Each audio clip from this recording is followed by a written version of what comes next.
नमस्ते to all.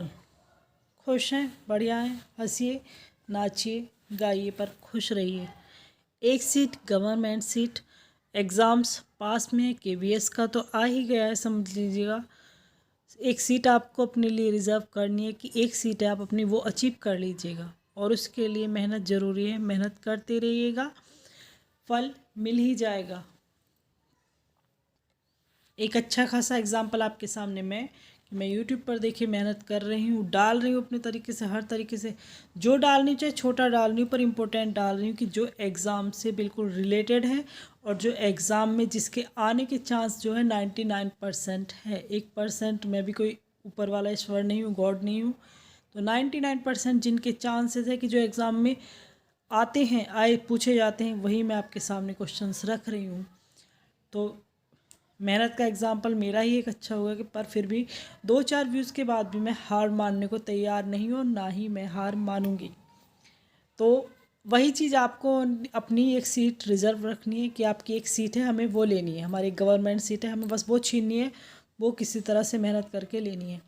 यहाँ पर क्वेश्चन डॉक्टर रंजीत सिंह के प्रैक्टिस सेट के हैं जो मैं आपके लिए इम्पोर्टेंट लेकर आई हूँ, सभी के लिए वैल्यूएबल ये हैं। पीजीटी इन्होंने नहीं दिया है पर ऑल स्टेट एग्ज़ाम टीजीटी का दे रखा है, पीजीटी वालों के लिए भी इतने ही वैल्यूएबल ये होंगे। तो देखते हैं कुछ क्वेश्चंस इनके।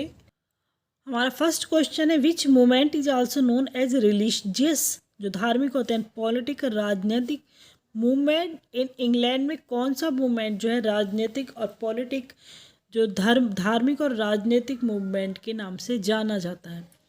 ऑप्शन सी हमारा रिफॉर्मेशन तो सुधारवादी होता ही है, तो रिफॉर्मेशन जो मूवमेंट था वो इंग्लैंड में एक रिलीजियस पॉलिटिकल मूवमेंट के नाम से जाना जाता है। In reformation movement one can find, तो जो रिफॉर्मेशन मूवमेंट था उसमें क्या क्या था, द डेक्लाइन ऑफ फेडरलिज्म की जो डेक्लाइन थी। फेडरलिज्म क्या होता है, जो सामंतवाद होता है, जिस सामंतवाद कहा जाता है फेडरलिज्म होता है। द राइज ऑफ नेशनलिज्म, राष्ट्रवाद का उदय था। The rise of common law, जो सामान्य कानून थे वो राइज हुए थे, वो उदय हुए थे, वो हाईलाइट हुए थे। तो चारों ही ऑप्शन सही थे क्योंकि यहाँ पर सुधार हुआ था इस मूवमेंट में, काफ़ी चीज़ों में, काफ़ी जो रिलीजियस थे, चाहे पॉलिटिकल थे, चाहे सोशल थे, वो सब जगह सुधार माना जाता है इस जो मूवमेंट के जरिए दौरान हुआ था। The communication of new knowledge and ideas among scholars, new knowledge and ideas among scholars are the upper and middle class found in which month, जो अपर और मिडिल क्लास में जो पाया गया था कम्युनिकेशन, न्यू नॉलेज का, आइडियाज़ का, स्कॉलरशिप का, जो नया ज्ञान था, जो एक स्कॉलर्स थे, दार्शनिक थे, तो फाउंड की जो ऊपरी क्लास, निचली क्लास में नहीं, नीचे लोअर पीपल्स के लिए नीचे लोअर कहा जाता है, तो अपर एंड मिडिल क्लास में फाउंड कौन से, उसमें रिनाइसेंस जो मूवमेंट था उसमें ये पाया गया था कि नॉलेज थी उस टाइम पर, आइडियाज़ आए और स्कॉलर्स हाईलाइट हुए अपर और मिडिल क्लास के। हालांकि लोअर क्लास में भी ये कहना गलत होगा कि लोअर क्लास में ज्ञान नहीं होता।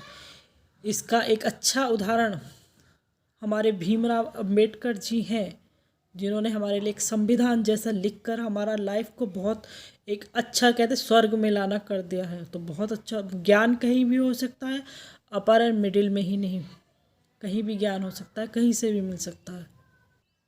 रिनाइसेंस क्या, पुनर्जागरण काल किसे कहा जाता है? अब इसका डीप मीनिंग अगर समझे तो 16वीं शताब्दी के प्रारंभ से लेकर 17वीं शताब्दी के स्टार्टिंग तक, मीन्स 16वीं और 17वीं शताब्दी के बीच में एक सांस्कृतिक और ये कलात्मक जो आंदोलन था, जो जिसे मतलब 14वीं शताब्दी के अंत में इटली में शुरुआत किया था। कहाँ शुरुआत हुआ था? इटली में ये शुरुआत हुआ था।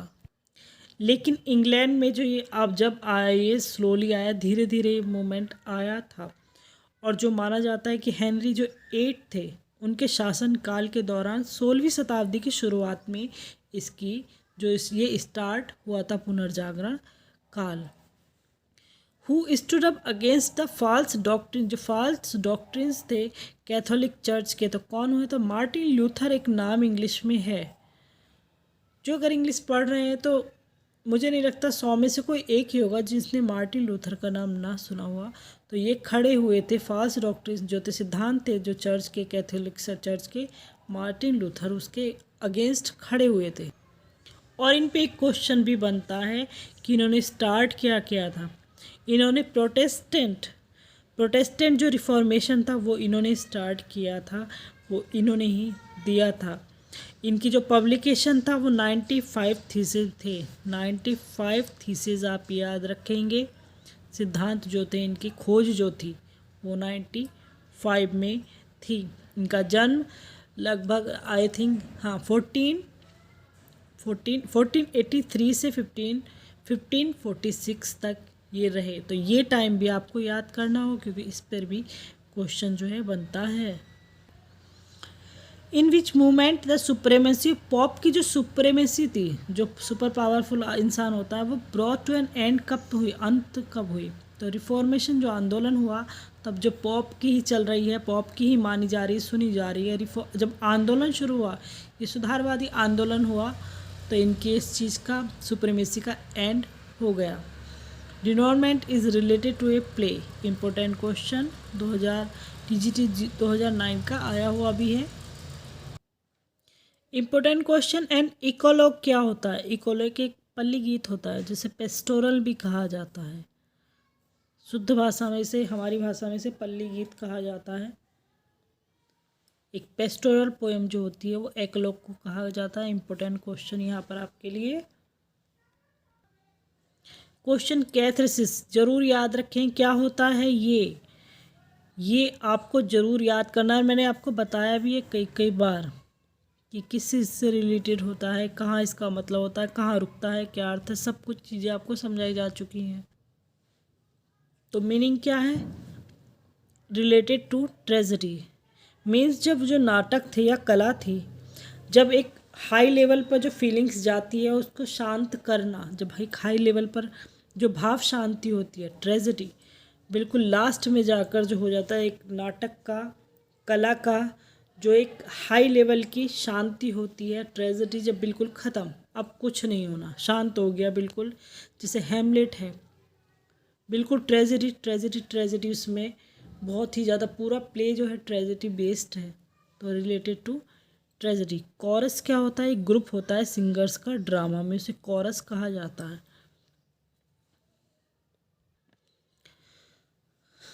The main focus of politics का किस पर था? ग्रीक ट्रेजेडी पर ज़्यादा पॉलिटिक्स का जो है फोकस था। Who says tragedy is an imitation of an action that is serious, complete and of a certain magnitude? किसने ये लाइन कहा है कि ट्रेजेडी एक इमिटेशन ऑफ एक्शन की सीरियसनेस की? तो अरस्तु या एरिस्टोटल, इन्होंने ये लाइनें कही है और इम्पोर्टेंट ये आपके लिए है। Now figure of speech, the holy time is quiet as a none.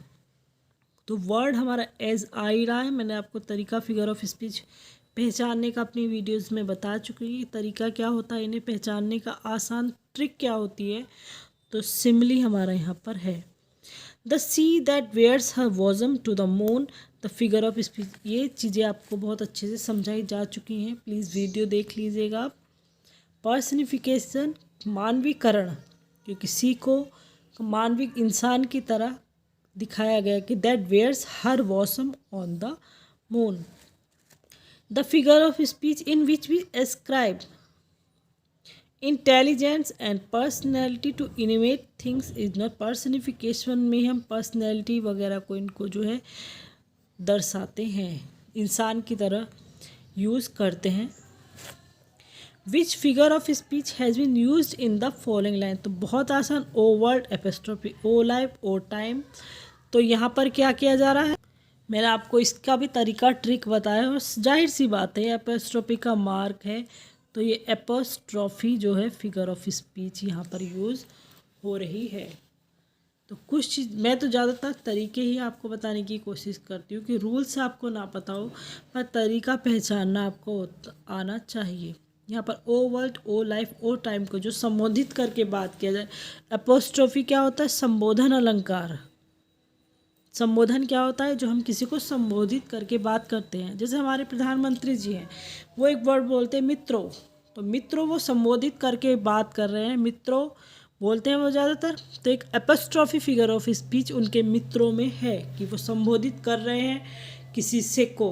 अब ओ वर्ल्ड, ओ लाइफ, ओ टाइम, ओ जूलियस सीजर, यहाँ पर वर्ल्ड को, लाइफ को, टाइम को संबोधित करके बात की जा रही है द वर्ड मार्टी येट।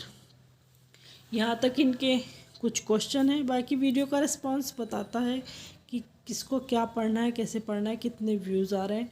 मैं सिर्फ ट्राई कर सकती हूँ, कोशिश कर सकती हूँ, आपके ऊपर है कि अगर आप देख रहे हैं तो थोड़ा समझ में आता है कि कहाँ मेहनत करनी है, क्या ज़रूरत है। बाकी थैंक्स।